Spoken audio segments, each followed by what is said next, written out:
हरी मंडळी, आज आपण बनवतोय बीटचे पराठे। हे बघा, आपण हे साहित्य घेतले। ही झाली आपली लाल मिरची, लसूण, अद्रक, टोमॅटो, बीट, कोथिंबीर आणि हे बाकीचे पीठ। यात अजून आपण जिरे घेणार आहे आणि ओवा घेणार आहे। हे आपण आता बीट किसून घेऊ आणि हे जे आहे हे बारीक करून घेऊ। बघा, आपलं बीट किसून झालंय।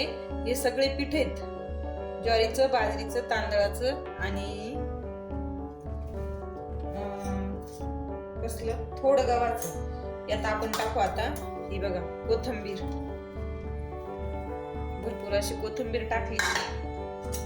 हे टाकू आपण हिंग, हे आले जिरे, हा ओवा घेऊ आपण। ओवा असा हातावर असा बारीक करून घेऊ।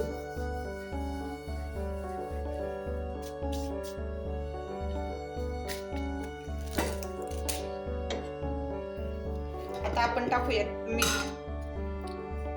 हे बघा, हे आलं आपलं मीठ।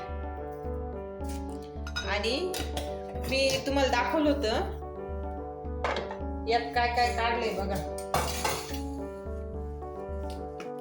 हे आलं आपलं वाटण, लसूण, मिरची, अद्रक, त्यात थोडा जिरे, टमाटा, हे मस्त आपण बारीक करून घेतलं।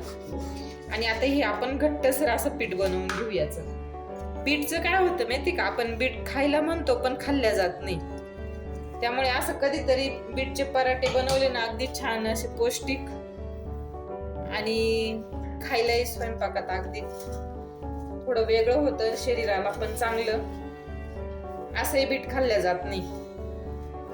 आपण आता याचं एकदम छान असं पीठ मळून घेऊ, घट्ट असं पीठ मळू।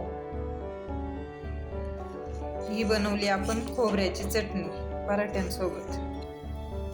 बटाट्याचे पराठे पण छान होता, पण त्यापेक्षा बीटचे अजून चांगले।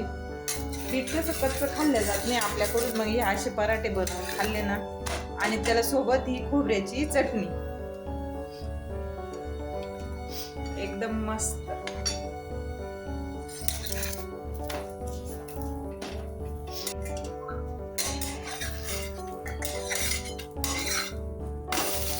बघा किती छान झाले आपले बीटचे पराठे।